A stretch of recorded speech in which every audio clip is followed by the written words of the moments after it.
अभी तो उसका परमानेंट मंदिर बना दिया हुआ है, तो अभी वो उधर रखी हुई है वो मंदिर पर। वो रहा देखो फ्रेंड्स मंदिर, बहुत ही बड़ा है और अच्छा, बहुत ही शानदार, और यहाँ का वातावरण एकदम अलग ही है। नमस्ते friends, welcome back to my new vlog. तो फ्रेंड्स अभी बजे फ़िलहाल सुबह के 5:45 और पिछले व्लॉग में मैंने आपसे वादा किया था कि मैं आपको अगला व्लॉग बहुत अच्छा मतलब इंटरेस्टिंग बताऊंगा, तो मैं वो वादे को पूरा करने के लिए जा रहा हूँ आपके लिए।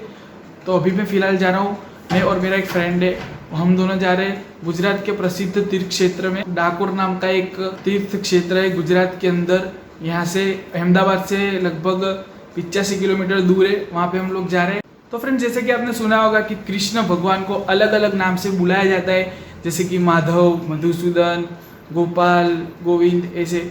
तो कृष्ण भगवान का और एक नाम है रणछोड़। रणछोड़ जी के मंदिर में रणछोड़ जी उनको इसीलिए बोला जाता है क्योंकि एक राक्षस था कालियवन नाम का, उसको हराने के लिए कृष्ण भगवान रण छोड़ के भागे थे युद्ध में। इसीलिए कृष्ण भगवान दरअसल रण छोड़ के भागे थे वो राक्षस से, तो इसीलिए कृष्ण भगवान का नाम पड़ा है रणछोड़।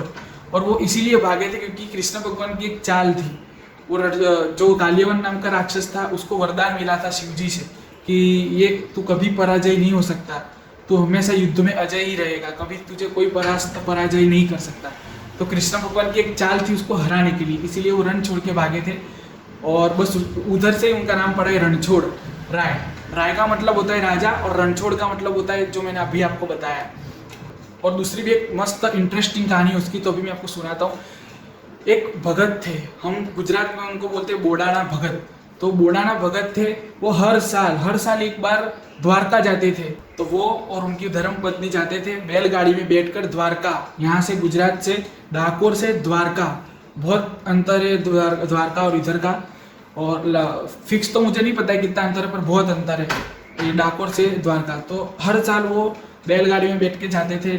तो ऐसे 12 साल में एक बार योग आता है, 12 साल में इंसान का एक बार योग आता है। तो ऐसे 2 या 3 योग में वो लोग गए, ऐसे कि 3 योग में वो बोडाना भगत गए, 3 या 4 योग में। तो जब 4 योग खत्म हुआ तब उनकी उम्र हो चुकी थी 72 ईयर, 72 साल हो चुकी थी उनकी उम्र। तो वो बैलगाड़ी में गए, गंगाबाई उनकी पत्नी का नाम था, बोडाना भगत और उनकी पत्नी का नाम था गंगाबाई। तो दोनों हर साल जाते थे। तो ऐसे ही 72 जब साल के हो गए तब वो गए। अब गए तो वहाँ पर बैलगाड़ी उनकी देर से पहुंची, रात को पहुंची। तो रात को पहुंची तो शयन आरती हो रही थी। तो वो शयन आरती के बाद शयन आरती हो रही थी, शयन आरती के बाद पंडित जी ने दरवाज़ा बंद कर दिया, यानी मंगल कर दिया, मंदिर को मंगल कर दिया शयन आरती के बाद। तो उनको तो देर हो गई, अब वो कैसे जाए अंदर। और उन्होंने बोला कि भाई मुझे दर्शन करने, कान्हा के दर्शन करने, गोविंद के दर्शन करने, मुझे जाने दो, मैं इतनी दूर से आया हुआ हूँ। पर वो पंडित जी तो मानने वाले नहीं थे, फिर वो बंद कर दिया उन्होंने। और वो बाहर इंतजार कर रहे थे, वो और उनकी धर्म पत्नी बाहर सो गए थे, मतलब बगीचे जो रहते बाग बगीचे, वहाँ पर ऐसे सो गए थे बैलगाड़ी के अंदर ही, बैलगाड़ी के अंदर सो गए। और बस फिर बहुत एकदम रहस्यमयी मतलब बात है ये, ध्यान से सुनना फ्रेंड्स। एक चमत्कार हुआ उनके साथ, इनके साथ बोडाना भगत के साथ एक चमत्कार हुआ। उनको सपने में कृष्ण भगवान आए, द्वारिका वाले कृष्ण भगवान उनको सपने में आए कि भाई क्यों तू मतलब दर्शन नहीं कर पाया। तो बोले ऐसे से हुआ, मैं दर्शन नहीं कर पाया। और दूसरी बात भी बोली बोडाना भगत ने, दूसरी बात ये बोली कि भगवान अब मेरी उम्र इतनी हो गई है, अब मैं आ नहीं पाऊँगा, इतना शरीर मतलब मेरा अस्वस्थ हो गया है, मैं बुजुर्ग हो गया हूँ, इसलिए मैं आ नहीं पाऊँगा। तो कृष्ण भगवान बोले तो तू क्यों टेंशन ले रहा है, तू चिंता मत कर, तू नहीं आ पाएगा तो मैं आ जाऊँगा तेरे साथ। तो बोले चल अभी मैं तेरे साथ आता हूँ, ऐसा बोले। कृष्ण भगवान ने स्वयं एक भक्त को ऐसा बोला कि चल मैं स्वयं तेरे साथ आता हूँ। कृष्ण भगवान तो उनके भक्त के साथ निकल गए, बोडाना भगत के साथ, कि चल अब मैं तेरे तू नहीं आ पाएगा तो कोई दिक्कत नहीं है, तू डाकोर से यहाँ मत आना, मैं तेरे साथ आता हूँ।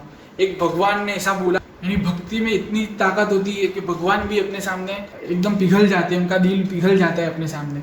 तो उन्होंने बोला चल मैं तेरे साथ आता हूँ। तो वो तो राजी हो गए, भगवान ने बोला मैं तेरे साथ आता हूँ तो राजी हो गए। तो फिर वो गए साथ में, फिर वो रात को बोले कि चलो जाते। तो कृष्ण भगवान ने उससे पहले एक बात बोली, गोमती घाट है वहाँ पर, द्वारका में गोमती घाट है, बोले कृष्ण भगवान ने बूढ़ाना भगत को बोला कि भाई ये तू थोड़ा पानी भर ले, अपने को रास्ते में ज़रूर पड़ेगी गोमती घाट में से, तो पानी भर के लेके आए। ठीक है, तो पानी भर के जो लेके आए और बैठ गए, और फिर थोड़ी उनने चलाया, बैलगाड़ी चलाई बूढ़ाना भगत ने। जैसे ही द्वारका के बाहर गए वैसे कृष्ण भगवान ने बोला कि एक काम कर, तू थक जाएगा, मैं चला लेता हूँ। तो कृष्ण भगवान ने स्वयं अपने हाथ से वो बैलगाड़ी चलाई और ले गए उनको उनके गांव डाकोर।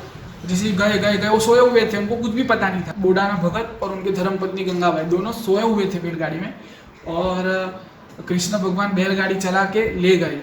और वो तो सोए हुए थे, उनको पता ही नहीं था, तो चला चला के ले गए और पहुंच गए डाकोर। फिर उनकी जैसे सुबह नींद खुलती है बूढ़ाना भगत की, तो वो बोलते भाई ये तो हमारा गांव डाकोर है। फिर कृष्ण भगवान लेकर आए।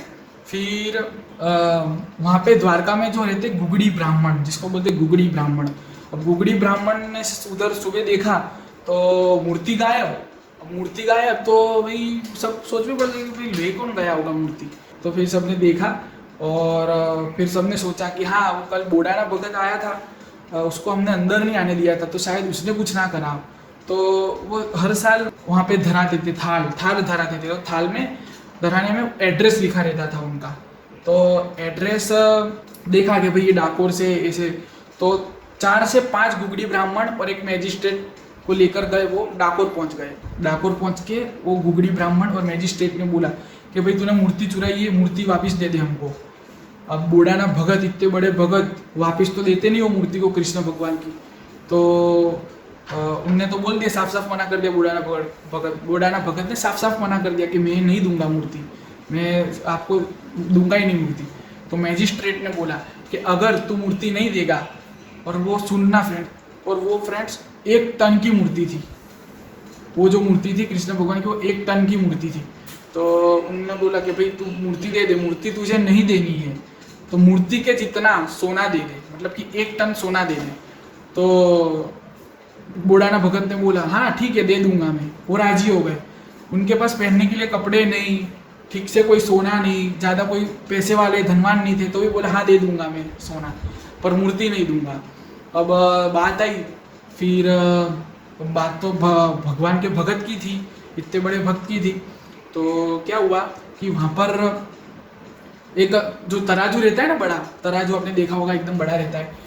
तो बोला कि भाई अब दोनों अपनी पत्नी बूढ़ाना भगत और उनकी पत्नी दोनों ने आपस में बात करी कि भाई क्या करेंगे अब हम, कि कैसे देंगे इनको, हमारे पास तो है ही नहीं इतना सोना। तो बोले कोई बात नहीं। उनकी पत्नी ने, बूढ़ाना भगत की पत्नी ने बोला कि मेरे पास एक नाक में जो नथ पहनते हैं ना, नथ, अब मुझे तो नथ पता है फ्रेंड्स, आप क्या बोलते हो मुझे नहीं पता, नथ हम लोग बोलते हैं।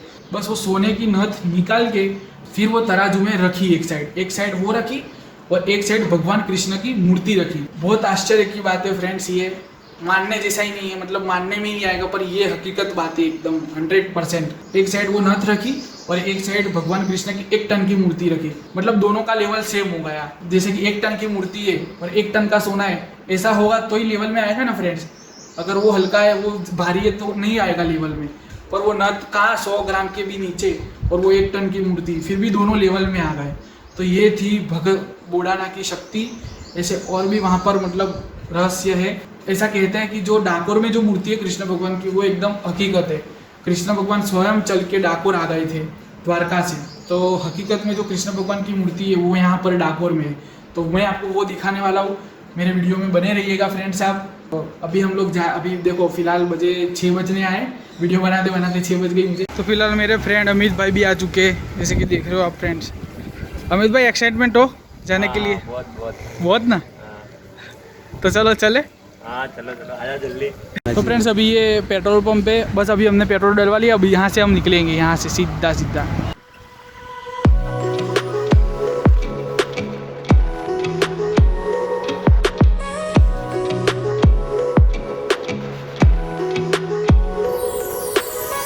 डाकोर 36। तो अभी फ़िलहाल हमने यहाँ पर रोकी है बाइक, और ये अंकल जी ने चाय दी है, ये अंकल जी की चाय, और ये अमित भाई चाय पी रहे हैं यहाँ पर।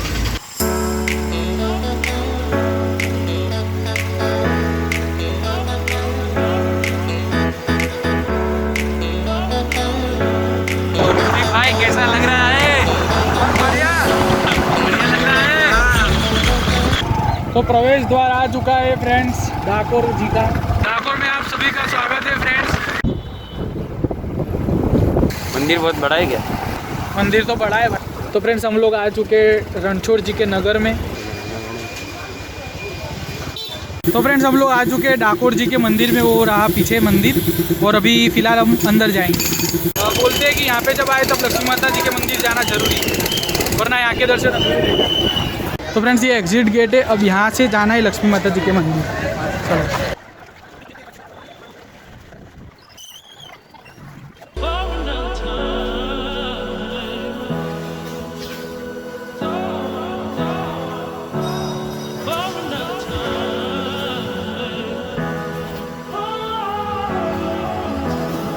तो फ्रेंड्स आ चुका है लक्ष्मी माता जी का मंदिर। तो देखो फ्रेंड्स हम लोग आ चुके हैं गोमती तालाब में, जो मैंने आपको स्टार्टिंग में बताया था ना कि गोमती तालाब। तो देखो फ्रेंड्स वो जो बीच में आपको जो दिख रहा है वहाँ पर रखी थी कृष्ण भगवान की मूर्ति पहले, अभी तो उसका परमानेंट मंदिर बना दिया हुआ है, तो अभी वो उधर रखी हुई है वो मंदिर पर। वो रहा देखो फ्रेंड्स मंदिर, बहुत ही बड़ा है और अच्छा, बहुत ही शानदार है, और यहाँ का वातावरण एकदम अलग ही है, एकदम सकारात्मक ऊर्जा है यहाँ पर फ्रेंड्स। और भीड़ भी काफ़ी देखने को मिलेगी आपको यहाँ पर। वैसे आज संडे है इसीलिए काफ़ी भीड़ है यहाँ पर। बहुत बढ़िया है फ्रेंड्स नज़ारा यहाँ का। तो देखो फ्रेंड्स यही है वो तराजू जिसमें कृष्ण भगवान को एक नथ के साथ तोला था, और यहाँ पर गुजराती में भी लिखा हुआ है कि ये वो जगह है ऐसा, और यही है वो तराजू। यहाँ तो फिर यही वो तराजू तो दूसरा हो सकता है, पर जगह तो यही है वो फ्रेंड्स। बाकी ऐसा तराजू हुआ करता था पहले। तो फिलहाल फ्रेंड्स अभी हम लोग घूम चुके हैं पूरा मंदिर, और मैंने आपको स्टोरी भी समझा दी है। अब अमित भाई को पूछते हैं कि कहाँ पर जाना है, कहाँ जाना है अमित भाई? आगे चलते हैं, कुछ खाते आते फेमस चीज़ जो यहाँ का फेमस है। अच्छा, तो अमित भाई अभी बोल रहे कुछ फेमस चीज़ खाते, तो चलो देखते हैं आगे क्या मिलता है, वो खा लेंगे। तो फ्रेंड्स अभी फ़िलहाल हम लोग निकल चुके हैं यहाँ से मंदिर से, डाकोर जी से, और अभी रास्ते में और एक मंदिर आएगा जिसका नाम है सिद्धि विनायक। अब वहाँ पर हम लोग जाएंगे।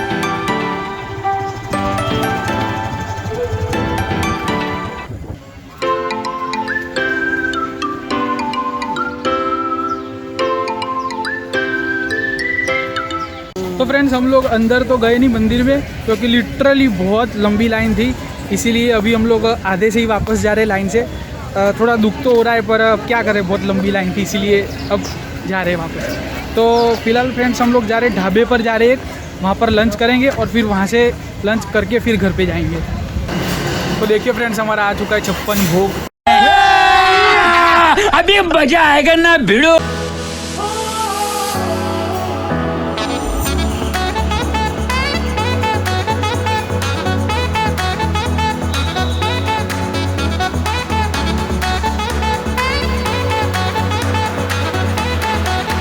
तो अमित भाई आपको कैसा लगा खाना? मस्त था, पेट भर के खाया ना कि नहीं? अभी भाई ये बहुत गर्म हो चुका है। हाँ अभी फ़िलहाल ये मर्सिडीज़ बहुत गर्म हो चुकी है अमित भाई की, अभी सीट गर्म हो चुकी है, तो कोई दिक्कत नहीं है, चला लेंगे। तो फ्रेंड्स अब हम लोग वापस अहमदाबाद में एंटर हो चुके हैं। तो फिलहाल अभी आ चुके हैं हम लोग घर पे, और अभी अमित भाई जाएंगे उनके घर पे, और बस अभी मैं यहाँ पर ब्लॉग को एंड कर रहा हूँ। अगर आपको मेरा ब्लॉग पसंद है तो फ्रेंड्स तो वीडियो को लाइक कीजिए, शेयर कीजिए, और चैनल को सब्सक्राइब कीजिए। नमस्कार।